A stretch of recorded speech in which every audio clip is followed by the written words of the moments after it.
बोलो माँ भगवती की जय। आप सभी को आषाढ़ मास के गुप्त नवरात्रे की बहुत बहुत शुभकामनाएं।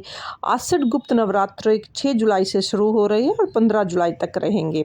तो आज की वीडियो में हम जानेंगे कि गुप्त नवरात्रों में घर पर ही सरल पूजा विधि कैसे कर सकते हैं।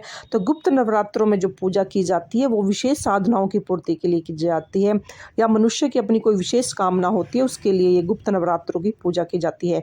जब ये गुप्त नवरात्रे रखे जाते हैं तो किसी को नहीं बताया जाता। और गुप्त नवरात्रे की मैंने बहुत ही सरल पूजा विधि आपके साथ शेयर की है। तो फ्रेंड्स, गुप्त नवरात्रे कैसे रखे जाते हैं और इसकी चौकी कैसे लगाई जाती है और घर पर ही आप इसकी पूजा कैसे कर सकते हैं, इसी का ये वीडियो मैं लेकर आई हूँ। तो चलिए हम पूजा को शुरू करते हैं।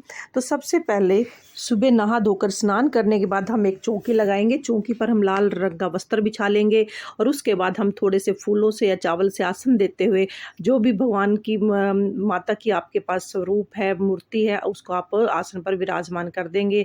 गणपति जी को विराजमान कर देंगे और उसके बाद हम कलश की स्थापना करेंगे। देखिए, हम यहाँ पर सरल तरीके से पूजा कर रहे हैं। तो यहाँ पर मैंने जो कलश लिया है उसमें अगर आप चाहो तो आम के पत्ते लगा सकते हो या अशोका के पत्ते लगाकर भी आप कलश की स्थापना कर सकते हो, बट मैं सरल विधि से कर रही हूँ। तो मैंने कलश को जल से भर लिया है, उस पर कलावा भी बांध दिया है और उसके बाद मैंने यहाँ पर उसको स्थापित कर दिया। उसके बाद मैंने एक पात्र में थोड़े से चावल लिए हैं जो उसके कलश के ऊपर रखकर उसमें एक का सिक्का मैंने यहाँ पर रख दिया। इस तरीके से हमारे कलश की स्थापना हो गई है। तो फ्रेंड्स, आप चाहो तो अशोका या आम के पत्ते लगाकर भी, 5 पल्लव लगाकर भी कलश की स्थापना कर सकते हो या आप सीधे तरीके से भी कर सकते हो।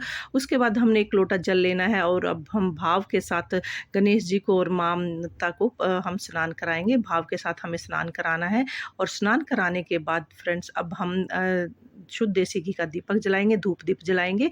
आप चाहो तो देसी घी का भी दीपक जला सकते हैं या आप तिल के तेल का भी दीपक जला सकते हैं। दीपक जलाने के बाद हाथ जोड़कर माता रानी से अपनी मनोकामना के लिए प्रार्थना करेंगे और माता रानी से 9 दिन तक व्रत रखने के लिए आप उनसे प्रार्थना करेंगे और अपनी मनोकामना के लिए बोलेंगे, क्योंकि 9 दिन तक आपको ये व्रत करना है, पूजन करनी है।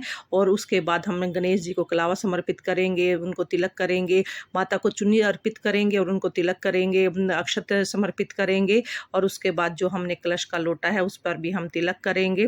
कलश के लोटे पे तिलक करने के बाद जो भी हमने कलावा पहले से ही समर्पित कर दिया था, हमने दिया जलाया है उस पर भी हम तिलक कर देंगे। तिलक करने के बाद फ्रेंड्स अब हम फूल समर्पित करेंगे। जो भी फूल आपके पास आप फूल समर्पित कर दीजिए।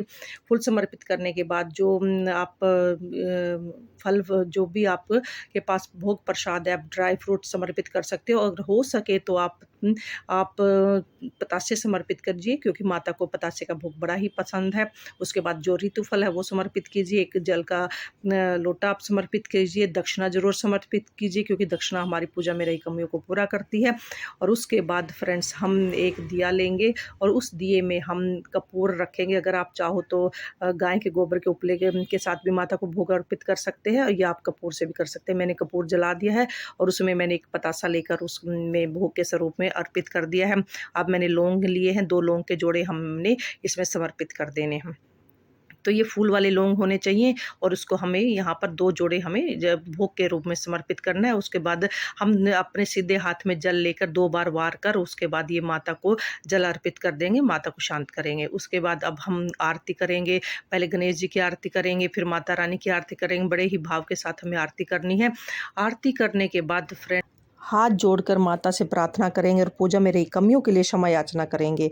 आरती करने के बाद अपने सीधे हम अपने जो भी हमने जो भोग प्रसाद चढ़ाया है वो हम अपने घर के सभी सदस्यों में बांट देंगे। और जैसे जो भी हमने यहाँ पर पूजन जल चढ़ाया है ये माता रानी को अर्पित कर देंगे।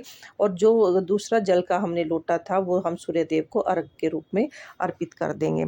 तो जो भोग प्रसाद था, जो हमने ऋतुफल चढ़ाए थे, पतासे या ड्राई फ्रूट चढ़ाए हैं, वो हम परिवार के सभी सदस्यों में बांट देंगे। और इस तरह से कलश और दक्षिणा को पूरे 9 दिन तक हम यहीं पर रखेंगे। 9 दिन के बाद ही हमें ये उठाना है और शाम और सुबह दोनों टाइम हम यहाँ पर दीपक प्रज्वलित करना है, भोग लगाना है और माँ भगवती की आरती करनी है। जो लोग गुप्त नवरात्र का पूजन कर रहे हैं वह सुबह शाम पूजन करेंगे और चौकी पर दीपक जरूर जलाएंगे। ये गुप्त नवरात्रि की बहुत ही सरल पूजा विधि है। अगर आपको यह सरल विधि पसंद आई हो तो प्लीज़ आप मेरी वीडियो को लाइक करें और मेरे चैनल को सब्सक्राइब करें। बोलो माँ भगवती की जय। सच्चियाँ जोतां वाली माता तेरी सदा ही जय।